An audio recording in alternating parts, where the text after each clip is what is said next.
RK రోజా. దీంతో జగన్ భేటీ అయినటువంటి 24 గంటల్లోనే పెద్దిరెడ్డి అనుచరులపై సస్పెన్షన్ వేటు వేయడం సంచలనంగా మారింది. నగరికి చెందిన కేజే కుమార్తో పాటు మున్సిపల్ మాజీ చైర్పర్సన్ పైన కూడా సస్పెన్షన్ వేటు వేసింది వైసీపీ పార్టీ. ఇక సస్పెండ్ చేస్తూ ప్రస్తుతం ఒక లేఖ కూడా విడుదల చేసింది. జిల్లా అధ్యక్షుడు ఎమ్మెల్సీ భరత్ ఈ లేఖను విడుదల చేశారు. నగరిలో రోజా వర్సెస్ కేజే కుమార్గా కొన్ని రోజులుగా కొంత వివాదం కొనసాగుతూనే ఉంది. తాజాగా కేజే కుమార్ పై సస్పెన్షన్ వేటు వేశారు.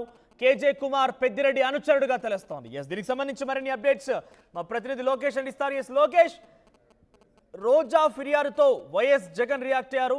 పెద్దిరెడ్డి అనుచరుడైనటువంటి కొంతమంది వ్యక్తులపై కూడా వేటు వేశారు.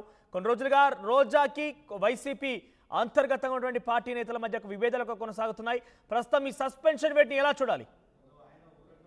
ఖచ్చితంగా మనం ఏదైతే ఆంధ్రప్రదేశ్ లో రాజకీయాల అనంతరం అంటే ఇటు రిజల్ట్స్ వచ్చేసి నూతన గవర్నమెంట్ కొలువు తీరిన తర్వాత కూడా ఏదైతే కనీసం ప్రతిపక్ష హోదా కూడా లేనటువంటి వైఎస్ఆర్సీపీ పార్టీ నిన్న కీలకమైనటువంటి నేతలతో ఆ పార్టీ అధినేత జగన్ సమావేశమయ్యారు. ఈ సమావేశంలో భాగంగా చిత్తూరు జిల్లాకు సంబంధించినటువంటి ఉమ్మడి చిత్తూరు జిల్లా నేతలతో సమావేశంలో మాజీ మంత్రి ఆర్కే రోజా జగన్ తో తన మొర వినిపించేటువంటి పరిస్థితి అయితే ఉంది. గతంలో జరిగినటువంటి పరిస్థితులన్నీ నగిరిలో ఎవరైతే సొంత పార్టీలోనే ఉంటూ తనకు వ్యతిరేకంగా పనిచేస్తూ తన ఓటమికి కారణమయ్యారో అయితే మాజీ ఈడిగ కార్పొరేషన్ చైర్మన్ గా ఉన్నటువంటి కేజే కుమార్ కావచ్చు, ఆయన సతీమణి మాజీ మున్సిపల్ చైర్మన్ అయినటువంటి కేజే శాంతి కావచ్చు, వీళ్ళిద్దరి వల్లే తాను అపజయం పాలయ్యానని వాళ్ళ సొంత పార్టీలోనే ఉంటూ పెద్దిరెడ్డికి అనుచరులుగా రెబల్స్ గా ఉంటూ ఇటు తన పైన తన ఓటమికి సహకరించారు, అటువైపు టీడీపీ నేతలకు సపోర్ట్ చేశారు అని చెప్పి తన గౌడుని జగన్ కి వినిపించుకునేది. అయితే జగన్ వెంటనే కూడా 24 గంటల గడువు ముందుగానే ఈ జిల్లాకు సంబంధించినటువంటి అధ్యక్షుడికి ఆదేశాలు జారీ చేయడం, వెంటనే ఎమ్మెల్సీ భరత్ అదేవిధంగా చిత్తూరు జిల్లాకు సంబంధించినటువంటి వైఎస్ఆర్సీపీ అధ్యక్షుడిగా ఉండటంతో ఆయన కేజే భరత్ తో పాటు ఆయన సతీమణి మాజీ మున్సిపల్ చైర్మన్ అయినటువంటి కేజే శాంతిని కూడా ఇద్దరిని పార్టీ నుండి సస్పెండ్ చేస్తూ కొద్దిసేపు క్రితమే కూడా పార్టీ అధిష్టానం దగ్గర నుంచి వచ్చినటువంటి ఉత్తర్వులు అంటూ కూడా ఆయన ఒక లెటర్ ను కూడా విడుదల చేసినటువంటి పరిస్థితి. ఎట్టకేలకు గతంలో నుంచి అంటే గత ఎన్నికల మునుపు నుంచి కూడా తనకి కొరకరాని పొయ్యిగా మారినటువంటి కేజే కుమార్ రోజాకి పూర్తిగా కూడా సరిపడేది కాదు. అతను ఒక పెద్దిరెడ్డి అనుచరుడుగా అక్కడ హవా కొనసాగిస్తూ ఉంటే తన గెలుపుకి ఏమాత్రం సహకరించారని చెప్పి కూడా ఖచ్చితంగా మీడియా ముఖంగానే బాహాటంగానే చెప్పినటువంటి రోజులు ఉన్నాయి. ఒకనొక స్టేజ్ లో నగరికి సంబంధించి రోజాతో విభేదాలు ఉన్నాయి కాబట్టి కేజే కుమార్ ని సస్పెండ్ చేశారు, మరొక వ్యక్తిని కూడా సస్పెండ్ చేశారని భావించకుండా పెద్దిరెడ్డి సంబంధించి అనుచరులని సస్పెండ్ చేశారన్న విషయం కనుక పరిగణలోకి తీసుకుంటే పెద్దిరెడ్డి అనుచరులు కాబట్టి పెద్దిరెడ్డి ఎటువంటి రియాక్షన్ ఇచ్చే అవకాశం ఉంది? ఖచ్చితంగా ఇక్కడ జగన్ కూడా అందుకోసమే ఇన్ని రోజులు ఆలోచన చేశాడు. ఈ కంప్లైంట్ రోజు ఇచ్చినటువంటి కంప్లైంట్ ఏమి ఇవాళ కొత్తగా రేకెత్తించినటువంటి విషయం కాదు. ఎన్నికలకు మునుపే తను చెప్తూ వచ్చింది వాళ్ళిద్దరి వల్లే తాను నిజంగా ఓడిపోవడం కూడా ఖాయము, వాళ్ళిద్దరికి పెద్దిరెడ్డి యొక్క సహాయ సహకారాలు ఉన్నాయి, ఆయన అనుచరులుగా కూడా వాళ్ళు నగిరిలో కొనసాగుతూ తన ఓటమి కోసం పనిచేస్తున్నారు, ఒకవైపు టీడీపీ వాళ్ళకి సపోర్ట్ చేస్తున్నారు అని చెప్పినటువంటి.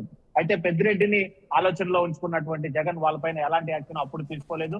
ప్రస్తుతం ఏదైతే ప్రతిపక్ష హోదా కూడా లేదు కాబట్టి రానున్నటువంటి రోజుల్లో పార్టీ బలోపేతం కూడా చాలా ఇంపార్టెంట్. అదేవిధంగా ఓడిపోయినటువంటి మంత్రి రోజా కూడా నగిరిలో ఉంటూ తన యొక్క ఉనికిని చాటుకుంటూ పార్టీ యొక్క సిద్ధాంతాలను ముందుకు తీసుకెళ్లాలనే ఆలోచన చేస్తుంది కాబట్టి తనకు అడ్డుగా ఉన్నటువంటి వ్యక్తులకి ఎంతటి వారు సపోర్ట్ చేసినప్పటికీ కూడా వాళ్ళని తొలగిస్తే తప్ప తాను ముందుకు వెళ్ళలేను అనేటువంటి పరిస్థితుల్ని ఖచ్చితంగా జగన్ ముందర పెట్టింది. ఆ విషయంగానే పునరాలోచించినటువంటి జగన్మోహన్ రెడ్డి ఈ నిర్ణయం తీసుకున్నటువంటి ఈ నిర్ణయం తీసుకునే దానికంటే ముందు పెద్దిరెడ్డితో జగన్ సమీక్షించారా లేదా అనేది ఇప్పుడు $1000 క్వశ్చన్ అయితే ఉంది. అయితే మొత్తం మీద పెద్దిరెడ్డిని కనుక సమీక్షించి ఖచ్చితంగా ఆయన ఈ నిర్ణయం తీసుకుంటే ఆయన కూడా లైట్ తీసుకోవాలనే చెప్పాలి. లేదంటే తన అనుచరుల్ని ఏ విధంగా సస్పెండ్ చేశారు అంటూ కూడా పెద్దిరెడ్డి కూడా కొద్దిగా అలకపోనేటువంటి అవకాశాలు కూడా లేకపోలేదు.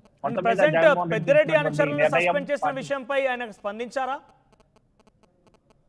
ఇంకా స్పందించలేదు. ఖచ్చితంగా ఆయనకి తెలిసే ఈ నిర్ణయం తీసుకొని ఉంటారు అని చెప్పి కూడా చాలా వరకు పార్టీలో ఉండేటువంటి నేతలు మాట్లాడుకుంటున్నటువంటి పరిస్థితి. అదేవిధంగా అధ్యక్షుడిగా ఉన్నటువంటి ఎమ్మెల్సీ భరత్ కూడా అదే చెప్తున్నది. గతంలో అయితే బాహాటంగానే వీళ్ళిద్దరూ కూడా ఏదైతే సస్పెండ్ అయినటువంటి వ్యక్తులు పెద్దిరెడ్డి అనుచరులు అయినప్పటికీ కూడా టీడీపీకి డైరెక్ట్ గానే సపోర్ట్ చేసినటువంటి ఆధారాలు కూడా ఉండటంతో సస్పెన్షన్ కి తప్పలేదు పరిస్థితి అన్నట్లుగా కూడా ఆ పార్టీ శ్రేణుల్లో వినిపిస్తున్నటువంటి మాటలు మనోజ్. రైట్ లోకేష్. సో మొత్తం మీద వైసీపీ పార్టీలో సస్పెన్షన్స్ తెరలిపై నగరి నియోజకవర్గ మాజీ ఎమ్మెల్యే రోజాకి వ్యతిరేకంగా చేసినందుకు గాను కేజే కుమార్ ఆ తర్వాత మున్సిపల్ చైర్పర్సన్ ఇద్దరిపైన కూడా వైసీపీ అధిష్టానం వేటు వేసింది, వారిని సస్పెన్షన్ గురి చేసింది, ఒక లేఖ కూడా విడుదల చేసింది. ప్రెసెంట్ వారిద్దరు కూడా పెద్దిరెడ్డి సంబంధించిన అనుచరులుగా తెలుస్తోంది. పెద్దిరెడ్డి